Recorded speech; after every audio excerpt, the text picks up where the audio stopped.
कहानी की शुरुआत होती है एक ऐसे सवाल से जो हम में से हर किसी ने कभी ना कभी खुद से पूछा है, अब क्या। वो लम्हा जब पढ़ाई खत्म हो जाती है, डिग्री हाथ में आ जाती है, सबने ताली बजा दी, बहुत अच्छा कह दिया, और फिर अचानक तुम एक खालीपन में खड़े हो।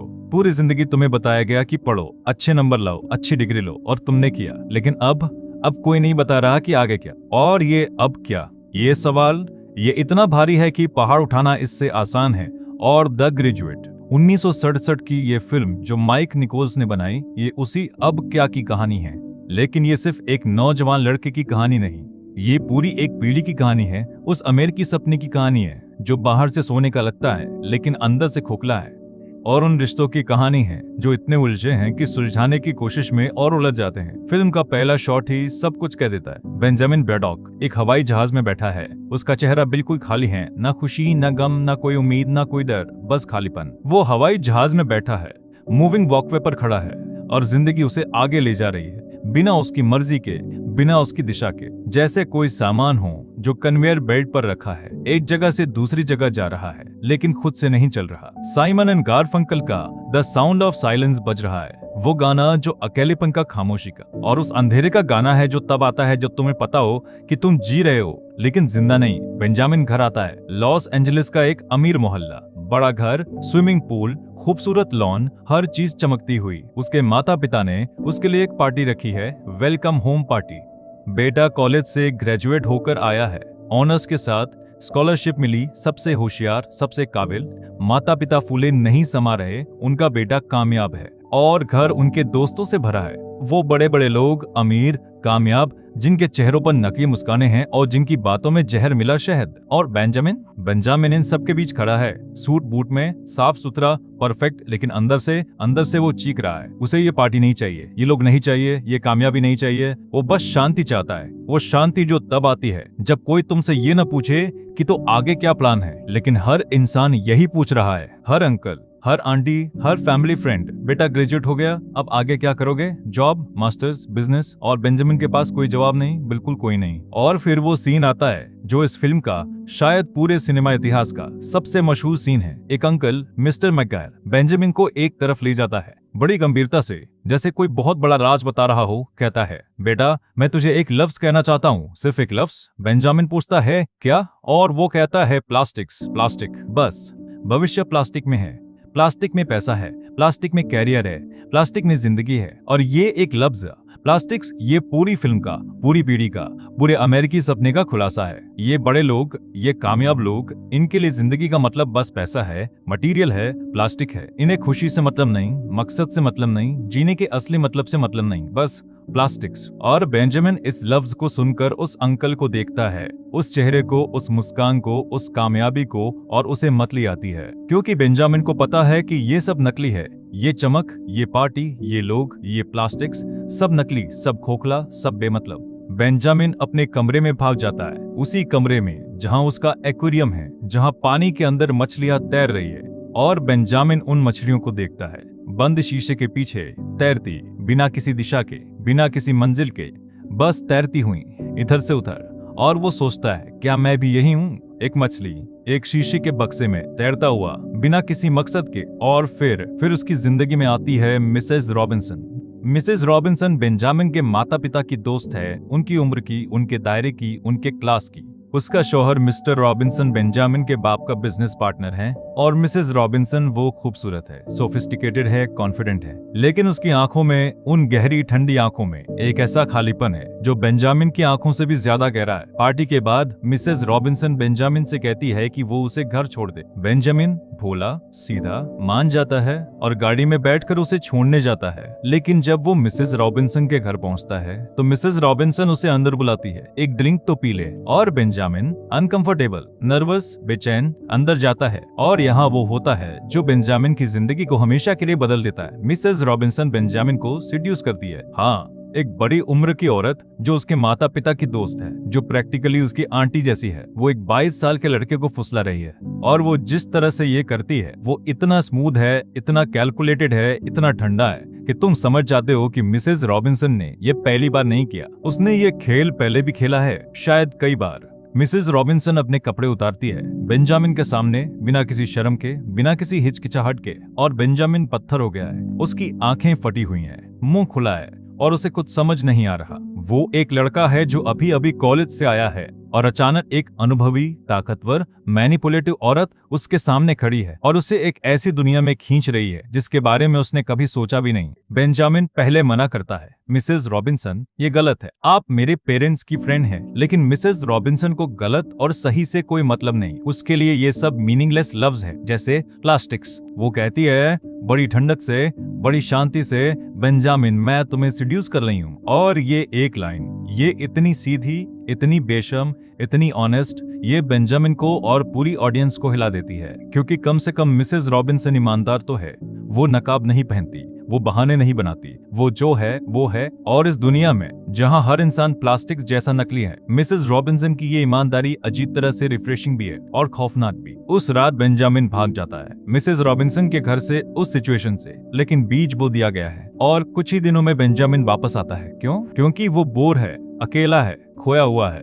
उसकी जिंदगी में कोई मकसद नहीं, कोई डायरेक्शन नहीं। वो पूरा दिन अपने कमरे में पड़ा रहता है, स्विमिंग पूल में तैरता रहता है, बस तैरता रहता है बिना किसी मंजिल के, जैसे वो एक्वेरियम की मछली। और मिसेज रॉबिन्सन एक एस्केप है बेंजामिन की बोरिंग, मीनिंगलेस, खाली जिंदगी से एक एस्केप। कुछ तो करो, कुछ तो हो, कुछ तो महसूस हो, चाहे वो गलत ही क्यों ना हो। और इस तरह शुरू होता है बेंजामिन और मिसेज रॉबिन्सन का अफेयर। बेंजामिन एक होटल में कमरा बुक करता है, टेफ्ट होटल, नकली नाम से, नकली कहानी से। वो नर्वस है, पसीने से तर। हर बार जब होटल रिसेप्शनिस्ट उससे बात करता है तो बेंजामिन को लगता है कि सब जान गए, सब समझ गए, लेकिन कोई नहीं जानता, क्योंकि इस दुनिया में हर कोई अपने अपने नकलीपन में इतना बिजी है कि दूसरे का नकलीपन कोई नहीं देखता। होटल के कमरे में मिसेज रॉबिन्सन और बेंजामिन। और यहाँ फिल्म एक बहुत जरूरी बात दिखाती है जो ज्यादातर लोग मिस कर देते हैं। ये रोमांस नहीं है, ये लव स्टोरी नहीं है, ये दो खोए हुए, खाली, टूटे हुए इंसानों का एक दूसरे का इस्तेमाल है। बेंजामिन मिसेज रॉबिन्सन का इस्तेमाल कर रहा है अपनी बोरियत से बचने के लिए, और मिसेज रॉबिन्सन बेंजामिन का इस्तेमाल कर रही है अपनी खाली जिंदगी से बचने के लिए। दोनों एक दूसरे को कुछ नहीं दे रहे सिवाय शरीर के। कोई बातचीत नहीं, कोई कनेक्शन नहीं, कोई इंसानियत नहीं, बस एक कमरा, एक बिस्तर और दो इंसान जो एक दूसरे को छू तो रहे हैं लेकिन पहुंच नहीं रहे। एक सीन है जो ये सब बिल्कुल साफ कर देता है। बिस्तर पर बेंजामिन मिसेज रॉबिन्सन से बात करने की कोशिश करता है। मिसेज रॉबिन्सन, क्या हम कभी बात भी कर सकते हैं? मतलब सिर्फ बात, आपकी जिंदगी के बारे में, मेरी जिंदगी के बारे में। और मिसेज रॉबिन्सन ठंडक से कहती है, बात करने की क्या जरूरत है, हमारे बीच बात करने जैसा कुछ नहीं। और बेंजामिन एक पल के लिए रुकता है और उसे एहसास होता है कि ये रिश्ता कितना खाली है। दो इंसान एक कमरे में, एक बिस्तर पर, और उनके बीच बात करने जैसा कुछ नहीं। ये शायद अकेलेपन की सबसे बड़ी डेफिनेशन है, किसी के साथ होकर भी अकेला होना। लेकिन बेंजामिन एक बार जिद करता है और मिसेज रॉबिन्सन की कहानी टुकड़ों में बाहर आती है। हमें पता चलता है कि मिसेज रॉबिन्सन ने कॉलेज में आर्ट पढ़ी थी। हाँ, आर्ट। वो एक क्रिएटिव इंसान थी, उसके सपने थे, उसकी अपनी एक दुनिया थी। लेकिन फिर प्रेगनेंसी हो गई मिस्टर रॉबिन्सन के बच्चे की। और उन दिनों 1960 के दशक के अमेरिका में सही काम यही था कि शादी कर लो। तो शादी हो गई, पढ़ाई छूट गई, सपने खत्म हो गए। मिसेज रॉबिन्सन एक अच्छी बीवी बन गई, एक अच्छी माँ बन गई, एक अमीर आदमी के बड़े घर में बैठ गई, लेकिन उसके अंदर वो आर्टिस्ट मर गई, वो सपने मर गए, वो जिंदगी मर गई जो उसकी होनी चाहिए थी। और अब 20-25 साल बाद मिसेज रॉबिन्सन एक बिटर, सिनिकल, ठंडी औरत है। उसकी शादी खत्म हो चुकी है, कागज पर नहीं लेकिन रूह से। मिस्टर रॉबिन्सन कहीं है, शायद ऑफिस में, शायद किसी और के साथ। मिसेज रॉबिन्सन को फर्क नहीं पड़ता। वो शराब पीती है बहुत ज्यादा और सिगरेट फूंकती है और उस बड़े खूबसूरत खाली घर में अकेली बैठी रहती है। और जब बेंजामिन, ये नौजवान भोला लड़का, उसकी जिंदगी में आता है तो वो उसे पकड़ लेती है, जैसे डूबता इंसान तिनके को पकड़ता है। बेंजामिन उसका तिनका है, कुछ देर के लिए, कुछ रातों के लिए, कुछ घंटों के लिए। कम से कम उन घंटों में वो जिंदा महसूस करती है। कम से कम कोई तो उसे चाहता है, भले ही वो चाहत शरीर की हो, रूह की नहीं। ये है मिसेज रॉबिन्सन की असली कहानी। और ये कहानी इतनी दर्दनाक है कि अगर तुम गौर से देखो तो मिसेज रॉबिन्सन इस फिल्म की विलेन नहीं, वो इसकी सबसे बड़ी शिकार है। समाज ने उसे एक सांचे में ढाला, अच्छी बीवी, अच्छी माँ, अच्छी औरत, और उस सांचे में उसका असली मैं दब गया, मर गया, खत्म हो गया। और अब वो जो कुछ भी करती है, ये सिरक्षण, ये मैनिपुलेशन, ये ठंडापन, ये सब उस दर्द से आता है, उस गुस्से से जो उसने सालों से अंदर दबाया है। लेकिन अब कहानी में एक और मोड़ आता है और ये मोड़ सब कुछ बदल देता है। बेंजामिन के माता पिता और मिस्टर रॉबिन्सन भी बेंजामिन पर जोर डालते हैं कि वो एलेन रॉबिन्सन को डेट करे।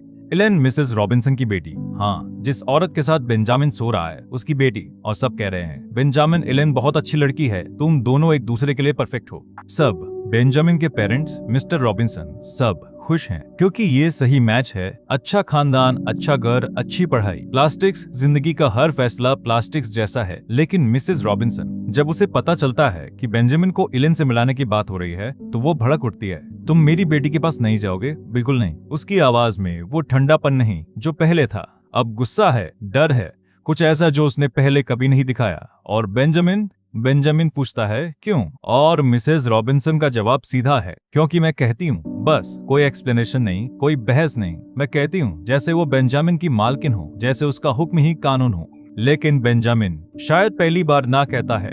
वो एलेन से मिलने जाता है, शायद इसलिए कि पेरेंट्स ने जोर दिया, शायद इसलिए कि मिसेस रॉबिन्सन ने मना किया तो बगावत करनी थी, शायद बस इसलिए कि उसे कुछ और करने को नहीं था।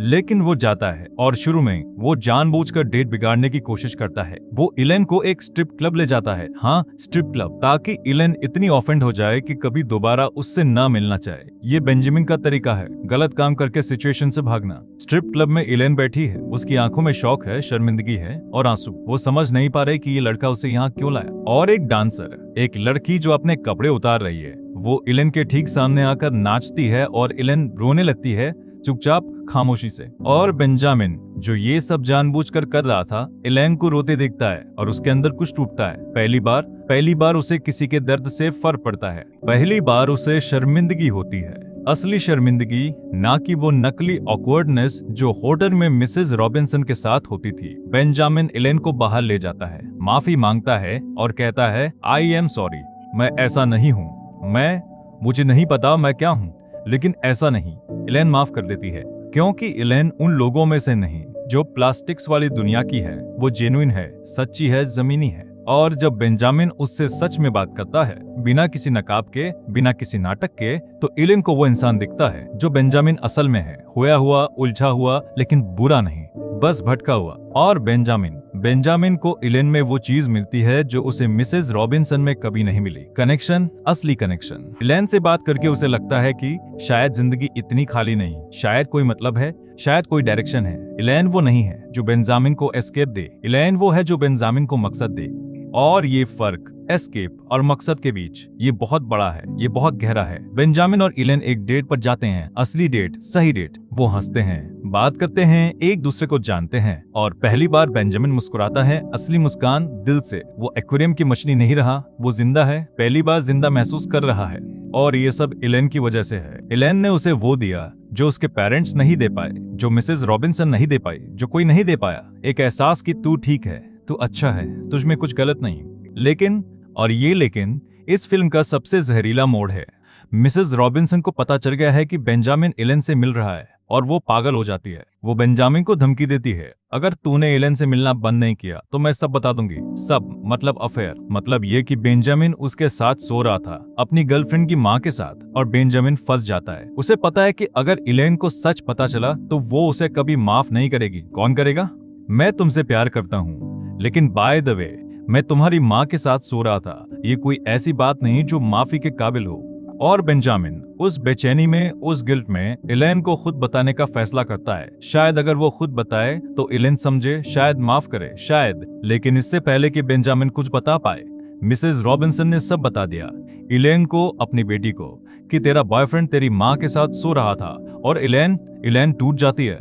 वो चीज जो उसने सोची थी कि सच्ची है, अच्छी है, खूबसूरत है, वो झूठ निकली। वो लड़का जो भोला लगता था, जेन्युइन लगता था, वो उसकी माँ के साथ। एलेन की आंखों में वो नजर, गुस्सा, शर्मिंदगी, दर्द, बिट्रेल, ये सब एक साथ। वो बेंजामिन को साफ बोलती है, मुझसे दूर रहो, कभी मत मिलो। एलेन बर्कले चली जाती है, यूनिवर्सिटी, कैलिफोर्निया से दूर, बेंजामिन से दूर, उस पूरे प्लास्टिक्स वाली दुनिया से दूर। और बेंजामिन पागल हो जाता है एलेन के बिना। वो लड़का जो पहले कुछ भी महसूस नहीं करता था, जो सबसे कटा हुआ था, जो खाली था, अब भरा हुआ है। एलेन ने उसके अंदर कुछ जगाया, कुछ ऐसा जो पहले सोया हुआ था, मरा हुआ था। और अब वो कुछ वो प्यार, वो जुनून, वो ऑब्सेशन, वो बेंजामिन को खा रहा है। बेंजामिन एक पागल आदमी की तरह बर्कले चला जाता है। हाँ, बिना प्लान के, बिना सोचे समझे बस निकल पड़ता है। वो बर्कले में एक कमरा किराए पर लेता है, इलेन के यूनिवर्सिटी के पास, और वो इलेन का पीछा करने लगता है। कैंपस पर, लाइब्रेरी में, बस में, हर जगह। इलेन, मुझे एक मौका दो, मुझसे बात करो प्लीज। इलेन कंफ्यूज्ड है। एक तरफ गुस्सा है, दूसरी तरफ शायद कहीं गहरे अभी भी कुछ है। वो बेंजामिन से नफरत करना चाहती है लेकिन कर नहीं पाती, क्योंकि जो कनेक्शन उन दोनों के बीच बना था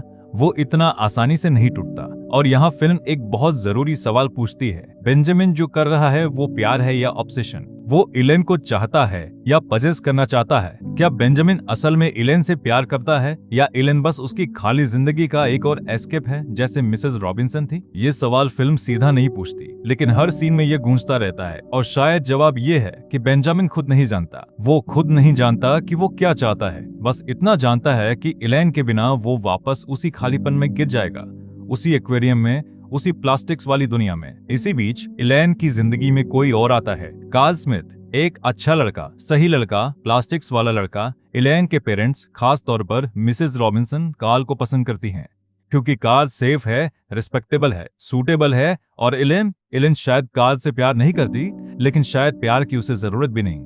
शायद उसे बस सुकून चाहिए, स्टेबिलिटी चाहिए, वो नॉर्मल जिंदगी चाहिए जो बेंजामिन कभी नहीं दे सकता। और कार्ल वो सब दे सकता है, बिना किसी ड्रामा के, बिना किसी पागलपन के, बिना किसी मेरी माँ के साथ सो रहा था के। इलेन और कार्ल की एंगेजमेंट हो जाती है, शादी तय हो जाती है। और बेंजामिन को जब पता चलता है तो वो और पागल हो जाता है। वो ये बर्दाश्त नहीं कर सकता इलेन किसी और की हो जाए। नहीं, बिल्कुल नहीं।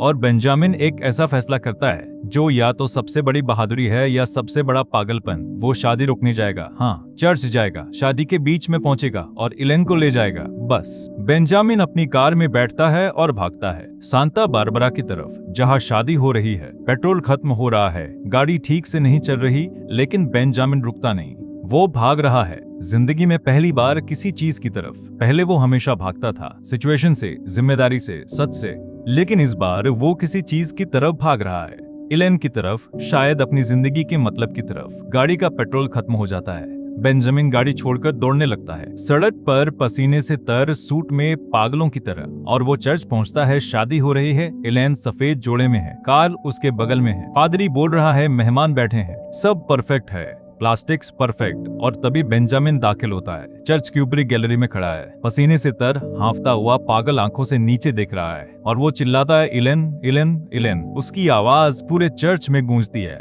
सब रुक जाते हैं, सब पलट कर देखते हैं, और इलेन ऊपर देखती है, बेंजामिन को देखती है। वो पागल, पसीने से तर, बेतहाशा लड़का जो उसके लिए भागता हुआ आया है। और यहाँ इस एक लम्हे में कुछ होता है, इलेन की आंखों में कुछ बदलता है। वो कार्ल को देखती है, सेफ, रिस्पेक्टेबल, सूटेबल कार्ल, और फिर बेंजामिन को देखती है, पागल, गलत, अनसूटेबल बेंजामिन, और इलेन चुनती है पागलपन।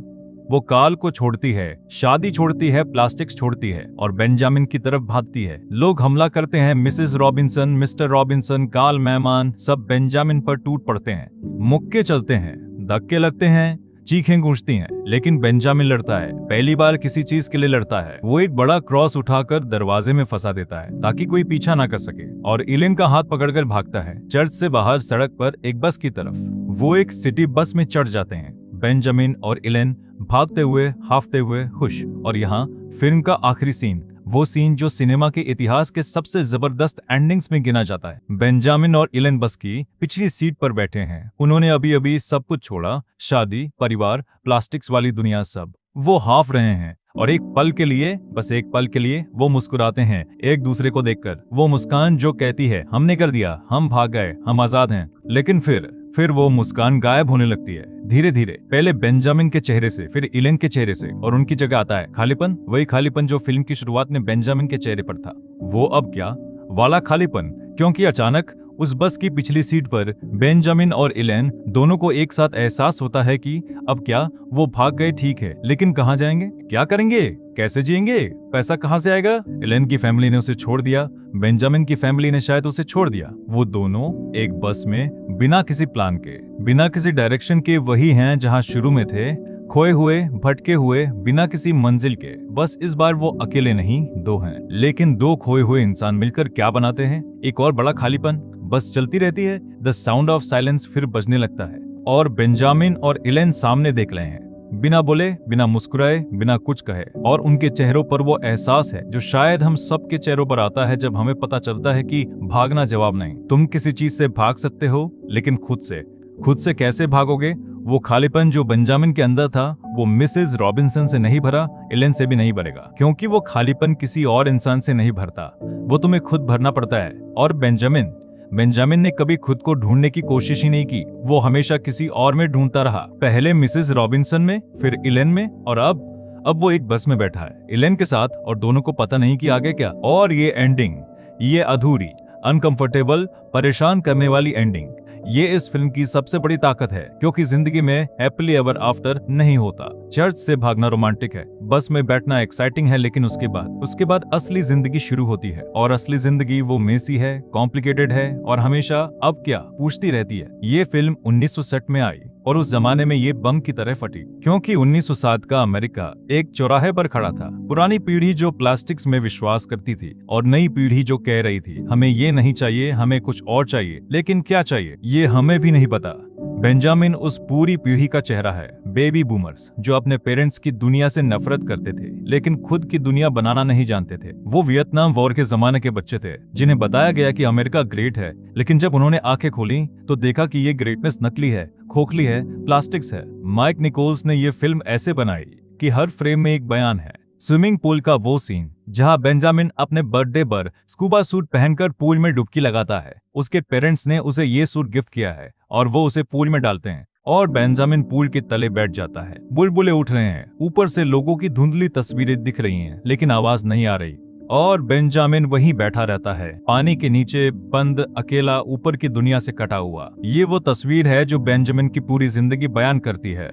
वो डूबा हुआ है, और ऊपर वाले, उसके पेरेंट्स, उनके दोस्त, प्लास्टिक्स वाले लोग, वो उसे और डुबो रहे हैं, प्यार से, अच्छे इंटेंशन से, तेरे भले के लिए, लेकिन डुबो रहे हैं। और मिसेस रॉबिन्सन इस फिल्म का सबसे कॉम्प्लेक्स किरदार है। वो विलेन नहीं, वो विक्टिम है, समाज की विक्टिम, उस जमाने की विक्टिम, अच्छी औरत बनने के दबाव की विक्टिम। उसकी जिंदगी एक कैदखाना थी, सुनहरा, खूबसूरत, आरामदायक, लेकिन कैदखाना। और जब उसने बेंजामिन को सिड्यूस किया तो वो बगावत थी, उस कैदखाने के खिलाफ, उस प्लास्टिक्स वाली जिंदगी के खिलाफ, उस दुनिया के खिलाफ जिसने उसके सपने छीन लिए। लेकिन यह बगावत गलत थी, क्योंकि उसने एक नौजवान लड़के को इस्तेमाल किया, अपनी बेटी की जिंदगी बर्बाद की, और आखिर में खुद भी कुछ हासिल नहीं किया। मिसेस रॉबिन्सन की ट्रेजेडी ये है कि उसकी बगावत भी उतनी ही खाली निकली जितनी उसकी जिंदगी। इलेन, वो इस कहानी की सबसे ज्यादा तकलीफ पाने वाली है। उसने कुछ नहीं किया, कोई गलती नहीं, कोई गुनाह नहीं, वो बस एक लड़की है जो अपनी जिंदगी जी रही थी, और अचानक उसकी माँ का अफेयर, उसके बॉयफ्रेंड का धोखा, उसकी शादी का तमाशा, सब एक साथ उस पर टूट पड़ा। इलेन ने बेंजामिन को चुना, शायद प्यार से, शायद बगावत से, शायद बस इसलिए कि काल वाली सेफ जिंदगी उसे प्लास्टिक जैसी लगी। लेकिन क्या उसने सही चुना? वो बस का आखिरी सीन, इलेन के चेहरे पर वो अनसर्टेनिटी, वो बता रहा है कि शायद उसे भी नहीं पता। ये फिल्म हमसे पूछती है, क्या हम सब प्लास्टिक्स की जिंदगी जी रहे हैं? क्या हम सब वही कर रहे हैं जो दुनिया बताती है? पढ़ो, नौकरी करो, शादी करो, बच्चे करो, बड़ा घर लो, बड़ी गाड़ी लो, बिना ये सोचे कि हम सच में क्या चाहते हैं? क्या हम सब बेंजामिन हैं, स्विमिंग पूल में तैरते हुए, बिना किसी दिशा के, बिना किसी मकसद के, और जब हमें एहसास होता है कि ये सब खाली है, तो क्या हम भागते हैं? और अगर भागते हैं तो कहाँ? क्योंकि भागने के बाद भी बस की पिछली सीट पर वो खालीपन साथ है, हमेशा साथ है। ये फिल्म प्लास्टिक्स पीढ़ी का आईना है, वो पीढ़ी जिसने अपने बच्चों को सब कुछ दिया सिवाय मकसद के, पैसा दिया, एजुकेशन दी, बड़ा घर दिया, लेकिन ये नहीं बताया कि जीना क्यों है, किसके लिए है, कैसे है। और बच्चे बड़े हुए, डिग्रियां ली, कामयाब हुए, और फिर एक दिन उठकर पूछा अब क्या, और किसी के पास जवाब नहीं था। बेंजामिन ब्रैडॉक वो हम सब हैं, हर वो इंसान जिसने कभी महसूस किया कि जिंदगी कहीं जा तो रही है, लेकिन कहाँ पता नहीं। हर वो इंसान जिसने कभी गलत जगह से कंफर्ट ढूंढा, हर वो इंसान जिसने कभी किसी के पीछे भागकर सोचा कि शायद वो मेरी जिंदगी का मतलब है, और बाद में पता चला कि मतलब बाहर नहीं, अंदर ढूंढना पड़ता है। और मिसेस रॉबिन्सन वो हर वो इंसान है जिसके सपने किसी और ने छीने, हर वो औरत जिसे बताया गया कि तेरा काम बस अच्छी बीवी बनना है, हर वो इंसान जो अंदर से मर गया लेकिन बाहर से जिंदा दिखता रहा। मिसेस रॉबिन्सन की ट्रेजेडी हम सब की ट्रेजेडी है, क्योंकि हम सब ने कभी न कभी अपने सपने किसी प्लास्टिक्स की खातिर छोड़े हैं। और एलेन वो उम्मीद है जो शायद अभी जिंदा है, शायद वो लड़की जो सेफ चॉइस छोड़कर पागल चॉइस चुनती है। शायद उसे पता नहीं कि आगे क्या होगा, लेकिन कम से कम उसने चुना तो खुद, अपनी मर्जी से अपनी जिंदगी का फैसला खुद। और शायद यही काफी है। शायद जिंदगी का मतलब सही फैसला लेना नहीं, बल्कि अपना फैसला लेना है, चाहे वो गलत निकले, चाहे बस की पिछली सीट पर खालीपन मिले। कम से कम वो तुम्हारा खालीपन होगा, किसी और का नहीं। और शायद यही द ग्रेजुएट का सबसे बड़ा सबक है कि जिंदगी में कोई आंसर नहीं मिलता, ना प्लास्टिक्स में, ना मिसेस रॉबिन्सन में, ना एलेन में, ना भागने में, ना रुकने में। जिंदगी बस सवाल है, अब क्या, अब क्या, अब क्या।